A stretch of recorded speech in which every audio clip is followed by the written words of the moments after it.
Hello friends, target 98 plus के education channel में आप सभी का बहुत बहुत स्वागत है। जैसा कि आपको पता होगा कि अपने यूट्यूब चैनल पे साइंस क्वेश्चंस की एक स्पेशल सीरीज साइंस एक्सप्रेस के नाम से चलाई जा रही है।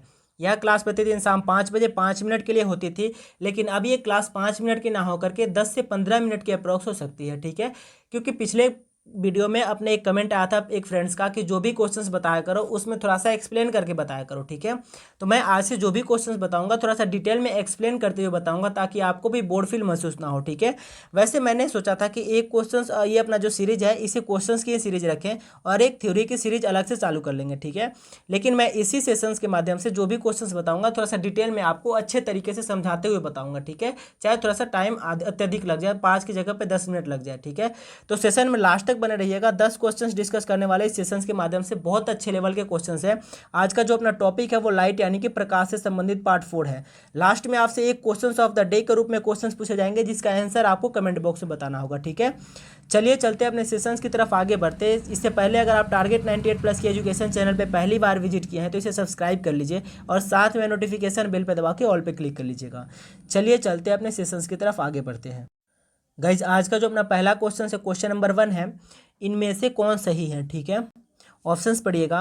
1/f is equal to 1/u minus 1/v। ठीक है, ऑप्शन बी है f is equal to d/2।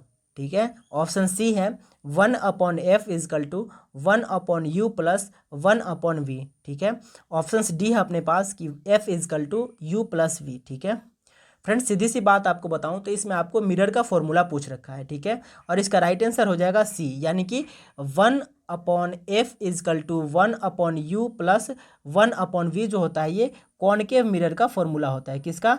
Concave mirror का फॉर्मूला होता है। ठीक है, अब आपको मैं कॉन्वेक्स मिरर की फॉर्मूला बताता हूँ। ठीक है फ्रेंड्स, बात करें कॉन्वेक्स मिरर की फॉर्मूला की तो यहाँ पे आप नोट डाउन कर लीजिएगा कॉन्वेक्स मिरर। ठीक है, कॉन्वेक्स मिरर का फॉर्मूला जो होता है वो 1/u minus 1/v is equal to minus 1/f, ये होता है हमारा कॉन्वेक्स मिरर का फॉर्मूला। ठीक है, अच्छा थोड़ा सा मैं आपको बताता हूँ कि ये f क्या होता है, u क्या होता है और v क्या होता है। थोड़ा सा इनके बारे में कन्फ्यूजन होगी आपको, f किसको बोलते हैं, u किसको बोलते हैं और v किसको बोलते हैं। ठीक है, मैं आपको बताता हूँ। आगे चलते हैं स्लाइड की तरफ, देखिए क्योंकि थोड़ा सा जगह चाहिए हमें, स्पेस चाहिए होगा।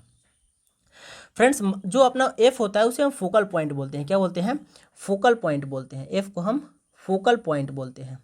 ठीक है, और फोकल पॉइंट जो होता है, मान लीजिए हम यहाँ पे कॉन्वेक्स मिरर लेते हैं, ये हमारा हो गया कॉन्वेक्स मिरर। ठीक है, कॉन्वेक्स मिरर के जो फोकल पॉइंट होगा तो यहाँ पे जो अपना इसको बोलते हैं हम केंद्र, यानी कि ये अपना सेंटर हो जाएगा।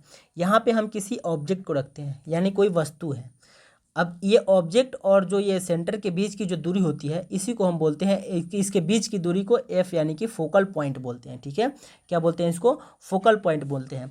अच्छा थोड़ा सा मैं आपको बताऊं अब, अच्छा यू और बी पहले बता दूं आपको। ठीक है, यू भी बता दूं पहले। देखिए ये हम ले लेते हैं कॉन्वेक्स मिरर।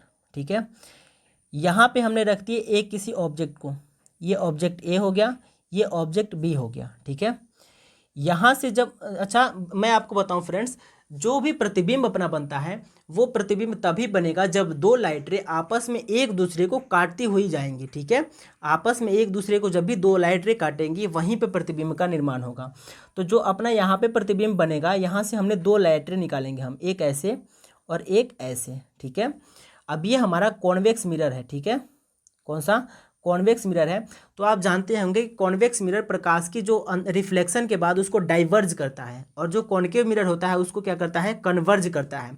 तो जब यहाँ से इसको बोलेंगे हम आपतित किरण। ठीक है, आपतित किरण, यहाँ तक ये आपतित किरण होगी, लेकिन जब यहाँ से ये ऐसे डाइवर्ज हो जाएगी तो इसको बोलते हैं हम परावर्तित किरण। क्या बोलेंगे? परावर्तित किरण। परावर्तित किरण, ये भी हो जाएगा परावर्तित किरण। रिफ्लेक्ट होने के बाद जो होती है वो परावर्तित किरण हो जाती है। इसके पहले जो लाइटें हम ऑब्जेक्ट से निकालते हैं, यानी यहाँ से यहाँ तक की जो लाइटें होगी, यहाँ से यहाँ तक की, इसको हम बोलेंगे आपतित किरण। ठीक है फ्रेंड्स, क्या यहाँ पे हमारा प्रतिबिंब का निर्माण बनना, मतलब यहाँ प्रतिबिंब बनना संभव होता है क्या? ऐसे हमारा दोनों लाइटें कभी भी एक दूसरे से काट नहीं पाएंगे, मतलब दोनों तो ऐसे, ये ऐसे भाग रहा है, ये ऐसे भाग रहा है, ये दोनों आपस में काट ही नहीं पाएंगे। तो ये कैसे यहाँ पे प्रतिबिंब बनेगा मैं उसके बारे में बताता हूँ, और वहीं से आपको एफ और वी के बारे में भी कंफर्म हो जाएगा। ठीक है, देखिए ये हो गया कॉन्वेक्स मिरर। ठीक है, यहाँ पे हमने रख दिया किसी ऑब्जेक्ट को, यहाँ से हमने निकाल दिए 2 लाइट रे, ठीक है। यहाँ से हमने 2 लाइट रे निकाल दिए, एक ऐसे और एक ऐसे, ठीक है। ये ऐसे चली गई रिफ्लेक्शन के बाद, ये ऐसे चली गई, ठीक है। यहाँ तक समझ गए। अब यहाँ पे जो हमारा प्रतिबिंब बनता है फ्रेंड्स, एक बात आपको ध्यान में आता होगा, अगर हम क्या इस लाइट रे को ऐसे यहाँ पे ऐसे थोड़ा सा पीछे की तरफ लाएं, पीछे की तरफ अगर ये लाइट रे आ जाएगी, तो क्या यहाँ पे हमारे दोनों लाइट रे आपस में कट रही कि नहीं, एक ये और एक ये, ठीक है। तो यहाँ पे हमारा प्रतिबिंब का निर्माण हो जाएगा, कहाँ पे, यहीं पे हमारा प्रतिबिंब का निर्माण हो जाएगा। तो जो प्रतिबिंब से और यहाँ पे जो होता है, ये गोल यहाँ पे सेंटर होता है, ठीक है। तो जो प्रतिबिंब का निर्माण होता है और यहाँ से यहाँ की जो दूरी होती है, इसको हम बोलते हैं v से सूचित करते हैं, ठीक है। किससे, v से सूचित करते हैं। और जो अपना सेंटर से लेकर के ऑब्जेक्ट की दूरी होती है, यहाँ मतलब यहाँ से यहाँ तक की जो दूरी होती है, इसको हम u से सूचित करते हैं। किससे, u से सूचित करते हैं। तो इस प्रकार से आपको u, v और f तीनों चीज़ों के बारे में कंफर्म हो गया। आई थिंक कोई दिक्कत हो तो आप कमेंट बॉक्स में कमेंट कर दीजिएगा, मैं उसे अगले क्लास में अच्छे तरीके से एक्सप्लेन कर दूंगा, ठीक है। और भी अच्छे तरीके से कर दूंगा, थोड़ा सा लिखने में दिक्कत हो रही है। चलिए चलते हैं अगले क्वेश्चन की तरफ। अगला क्वेश्चन से अपना क्वेश्चन नंबर 2 है, प्रकाश का रंग निर्धारित होता है किस पे, उसके एम्पलीट्यूड पे, या तरंगदैर्ध्य पे, या फिर तीव्रता से, या फिर वेगशैल से, ठीक है। फ्रेंड्स बात करें इसके राइट आंसर की, तो इसका राइट आंसर बी हो जाएगा, यानी कि तरंगदैर्ध्य से, ठीक है। चलिए चलते हैं अगले क्वेश्चन की तरफ। फ्रेंड्स अगला क्वेश्चन से अपना, अभिसारी लेंस वह होता है, ठीक है। मतलब आपको बताना है कि अभिसारी लेंस किसे कहते हैं। उनकी किरणें फैलता है, या फिर किरणें एकत्रित करता है, या फिर काल्पनिक प्रतिबिंब बनाता है, या फिर वास्तविक प्रतिबिंब बनाता है, ठीक है। फ्रेंड्स बात करें अभिसारी लेंस की, तो अभिसारी लेंस हम इसको कॉनकेव मिरर को, कॉनकेव लेंस को बोलेंगे। कैसे, कॉनकेव लेंस को। देखिए यहाँ पे जो भी लाइट रे जाती है, जो भी लाइट रे जाएगी यहाँ पे, इसको क्या करता है, ये कन्वर्ज करता है। क्या करता है, कन्वर्ज करता है सभी लाइट रे को। और जो अपसारी होता है वो क्या, अपसारी अगर पूछेगा आपसे, तो अपसारी के जगह पे हम कॉन्वेक्स का एग्जांपल दे देंगे, ठीक है। क्योंकि अपसारी क्या करता है, डाइवर्ज करता है। अपसारी डाइवर्ज करता है, और जो अभिसारी होता है वो कन्वर्ज करता है। और इसी प्रकार हमारा कॉन्वेक्स लेंस जो होता है वो डाइवर्ज करता है, और जो कॉनकेव लेंस होता है वो कन्वर्ज करता है, ठीक है। तो क्या होगी आपकी, किरणें एकत्रित करता है। क्या करता है, किरणें को एकत्रित करता है अभिसारी लेंस, ठीक है। इसका एग्जाम्पल हो जाएगा आपका कॉनकेव मिरर, ठीक है। ऐसे जाएगा और प्रकाश को ऐसे करके ये एकत्रित कर देगा, ना कि ऐसे फैलेगा, ठीक है। चलिए चलते हैं अगले क्वेश्चन की तरफ। अगला क्वेश्चन से अपना, रेटिना का नेत्र द्वारा निर्मित प्रतिबिंब होता है, कैसा होता है, ठीक है।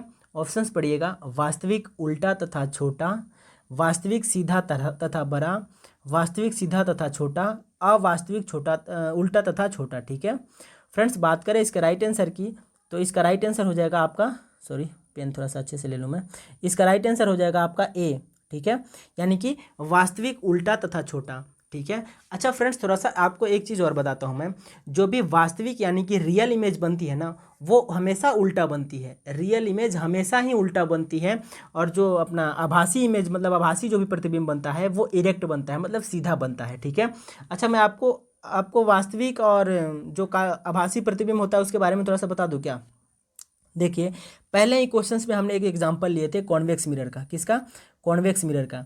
हमने यहाँ पे ऑब्जेक्ट को रखे थे, यहाँ से हमने लाइट रे निकाले थे, ऐसे 2 लाइट रे निकाले थे, एक ऐसे एक ऐसे। ये दोनों लाइट रे आपस में कभी नहीं मिल पाती थी, इसलिए मैंने आपको बोला था कि अगर इसको पीछे की तरफ एक्सटेंड कर दें, यहाँ पे कलर चेंज कर लूँ, इसको पीछे की तरफ अगर ऐसे एक्सटेंड करें तो यहाँ पे ऑब्जेक्ट का निर्माण हो सकता है, क्योंकि यहाँ पे दोनों लाइट रे आपस में मिलती है, मतलब काटती हुई प्रतीत होती है। ऐसा हमें प्रतीत होता है, लेकिन ये मिल नहीं रहा है। कैसे मिल, तो मतलब रिफ्लेक्शन के बाद ये तो ऐसे चला जाएगा, ऐसे चला जाएगा ना, और ये ऐसे चला जाएगा, दोनों आपस में मिलेगी ही नहीं। लेकिन हमें ये प्रतीत होता है कि अगर इसको पीछे की तरफ एक्सटेंड करें, ऐसे की तरफ अगर एक्सटेंड करें, तो ये ऐसे दोनों लाइट रे आपस में मिल जाएंगी, और यहीं पे हमारा जो ये ऐसा ऑब्जेक्ट है ए, और इसका बी पॉइंट हो जाएगा। ऐसा ही सेम टू सेम ऑब्जेक्ट यहाँ पे छोटा सा एक निर्माण हो सकता है, ठीक है। तो आपका राइट आंसर क्या हो जाएगा, वास्तविक, उल्टा तथा छोटा, क्योंकि जो इसका साइज रहेगा उससे छोटा होगा, यहाँ पे आप देख सकते हैं, ठीक है। तो इस एग्जाम्पल के माध्यम से आप समझ जाइएगा कि कॉन्वेक्स लेंस का एग्जाम्पल सबसे अच्छा एग्जाम्पल है, कि जब यहाँ पे लाइट रे डाइवर्ज हो गई, तो यहाँ पे हमने इसको आप मतलब प्रतीत कर लिए कि भाई पीछे की तरफ अगर इसको एक्सटेंड करें तो यहाँ पे ये दोनों लाइट रे आपस में मिलेंगी, और यहाँ ऑब्जेक्ट का निर्माण हो जाएगा, ठीक है। चलिए चलते हैं अगले क्वेश्चंस की तरफ। अगला क्वेश्चन है अपना, अपसारी लेंस किसे कहते हैं। ठीक है फ्रेंड्स, बात करें अपसारी लेंस की तो वैसे लेंस जो डाइवर्ज होता है या फैलता है, तो इसका राइट आंसर ए हो जाएगा, यानी कि किरणें फैलता है कॉन्वेक्स लेंस, इसका वो एग्जाम्पल हो जाएगा। ठीक है, चलिए चलते हैं अगले क्वेश्चन की तरफ। अगला क्वेश्चन है अपना, पानी में हवा का बुलबुला वैसे ही काम करेगा जैसा उत्तल दर्पण काम करता है, उत्तल लेंस काम करता है, या फिर अवतल दर्पण काम करता है, या फिर अवतल लेंस काम करता है। ठीक है फ्रेंड्स, बात करें इसके राइट आंसर की तो इसका राइट आंसर डी हो जाएगा, यानी कि अवतल लेंस की तरह जो पानी में हवा का बुलबुला होता है वैसे ही काम करता है। ठीक है, चलिए चलते हैं अगले क्वेश्चन की तरफ। अगला क्वेश्चन है हमारा कि हम पृथ्वी के पृष्ठ पर सूर्य के प्रकाश प्राप्त करते हैं। ठीक है, ये प्रकाश के किस प्रकार के किरण पुंज होते हैं। ठीक है, अपसारी, या फिर बेतरतीब, या फिर समांतर, या फिर अभिसारी। ठीक है फ्रेंड्स, बात करें इसका राइट आंसर की तो इसका राइट आंसर सी हो जाएगा, यानी कि ये एक समांतर किरण पुंज होती है। ठीक है, कैसे समांतर किरण पुंज होती है। चलिए चलते हैं अगले क्वेश्चन की तरफ। आज का जो अपना अगला क्वेश्चन है, दाढ़ी बनाने के लिए काम में लेते हैं किसको। बहुत ही इंपॉर्टेंट क्वेश्चन है, कई एग्जाम में पूछे हुए क्वेश्चन है इसके। फ्रेंड्स, बात करें इसका राइट आंसर का तो इसका राइट आंसर ए हो जाएगा, यानी कि अवतल दर्पण का उपयोग करते हैं हम। जो दाढ़ी बनाने वाला शेविंग जो मिरर होता है उसमें अवतल दर्पण का उपयोग करते हैं। अच्छा, ऐसा क्यों करते हैं मैं आपको बताऊं क्या एक बार, ऐसा क्यों होता है बताऊं मैं आपको। देखिए, ऐसा इसलिए होता है, मान लीजिए ये हमारा कॉनकेव मिरर हो गया। ठीक है, अवतल दर्पण हो गया, ये हमारा अवतल दर्पण हो गया। ये क्या करेगा, प्रकाश को मतलब कन्वर्ज करेगा, क्या करेगा, कन्वर्ज करके एकत्रित करेगा। ठीक है, ये प्रकाश को एकत्रित करेगा, कन्वर्ज करेगा, और मतलब यहाँ पे एकत्रित करके और थोड़ा सा बड़ा दिखाता है। आपको पीछे मैंने दिखाया था, बताया था, जो कॉन्वेक्स मिरर में जो भी इमेज बनते हैं वो छोटा बनते हैं। क्या बनते हैं, छोटा बनते हैं, जैसे हमारे रेटिना में बनते हैं। लेकिन जो कॉनकेव मिरर में बनते हैं वो इमेज बड़ा होता है, और एक मतलब कन्वर्ज करके इकट्ठा करके और इसके बाद बड़ा इमेज दिखाता है। इसीलिए हम जो दाढ़ी बनाने वाले मिरर में यूज करते हैं वो अवतल दर्पण का उपयोग करते हैं। और यही दाढ़ी बनाने की नहीं, जो अपने सर्च लाइट वगैरह होता है, या फिर आपको और किसकी बताऊँ मैं, जो गाड़ी का मोटर मिरर होता है, जो बैक का वो ग्लास होता है, वो आप एग्जांपल की तरफ से ले सकते हैं, वो भी अवतल दर्पण का उसमें भी उपयोग किया जाता है। और जो सर्च लाइट होता है उसमें, या फिर दाढ़ी बनाने वाली शेविंग जो मिरर होता है, इन सारी चीज़ों में अवतल दर्पण का उपयोग किया जाता है। ठीक है, तो इसका राइट आंसर ए हो जाएगा। किस लिए किया जाता है, क्योंकि ये इमेज को बड़ा करके दिखाता है। बड़ा क्यों होता है, क्योंकि लाइट को जो रिफ्लेक्शन के बाद इमेज को कन्वर्ज करता है ये। ठीक है, और कॉन्वेक्स क्या करता है, जो उत्तल दर्पण होता है वो डाइवर्ज करके प्रकाश को फैला देता है, जिससे छोटा इमेज बनता है। ठीक है, और हमेशा जो कॉन्वेक्स लेंस में बनता है वो प्रतीत हुआ मतलब इमेज बनता है। ज़्यादातर हमें उसमें रियल इमेज नहीं बनते हैं। रियल इमेज जो बनता है वो कॉनकेव मिरर में ही रियल इमेज बनता है। ठीक है, तो इस वजह से थोड़ा सा आप याद रख सकते हैं इन सारी चीज़ों को। चलिए चलते हैं अगले क्वेश्चंस की तरफ। अगला आपका आज का अपना आंसर ऑफ द डे है, जो कल हमने क्वेश्चंस ऑफ द डे के रूप में पूछे थे कि सूर्य की रोशनी को पृथ्वी तक पहुंचने में लगभग कितना टाइम लगता है। ठीक है फ्रेंड्स, बात करें इसका राइट आंसर की तो इसका राइट आंसर ए हो जाएगा, यानी कि 8 मिनट लगता है। और बहुत सारे फ्रेंड्स अपने आंसर भी दिए थे, इसका राइट आंसर ए हो जाएगा, यानी कि 8 मिनट लगता है जो सूर्य से रोशनी पृथ्वी तक पहुंचने में जो टाइम लगता है वो। ठीक है, चलिए आज का जो अपना क्वेश्चंस ऑफ द डे है वो ये है, वाहन पीछे से आने वाली वस्तुओं को देखने में के लिए किसका प्रयोग करते हैं। ठीक है, इसका राइट आंसर आपको कमेंट बॉक्स में बताना है। पीछे से आने वाली वस्तुओं की, ना कि आगे की जो लाइट वाली वस्तु होती है वो, मतलब जो अपना लाइट होता है, हेडलाइट होता है जो अपना वाहन का, जो कोई भी गाड़ी व्हीकल होते हैं उसका नहीं बताना आपको जो साइड मिरर होता है उसकी बतानी है कि उसमें किस लेंस का उपयोग किया जाता है। ठीक है, तो thank you so much guys session में लास्ट तक बने रहने के लिए। अगर आपको ये क्लास अच्छा लगा तो इसे शेयर अवश्य कीजिएगा। आज आप जैसे कहते हैं हम वैसा करते आ रहे हैं, बहुत अच्छे लेवल के कंटेंट देंगे आपको सारे चीज़। अभी हम सोच रहे हैं बहुत अच्छी चीज़ सोच रहे हैं आपके बारे में, तो थोड़ा सा आप हमारा सपोर्ट कीजिए, आप इसको शेयर किया कीजिए हर क्लास को। ठीक है, और अगर आपको हमारी इसकी स्टडी मटेरियल चाहिए, आपको जो भी PDF वगैरह होते हैं, तो आप हमारे टेलीग्राम ग्रुप टारगेट 98+ से जुड़ सकते हैं। ठीक है, thank you so much guys, bye bye, मिलते हैं आपसे अगले सेशंस के माध्यम से।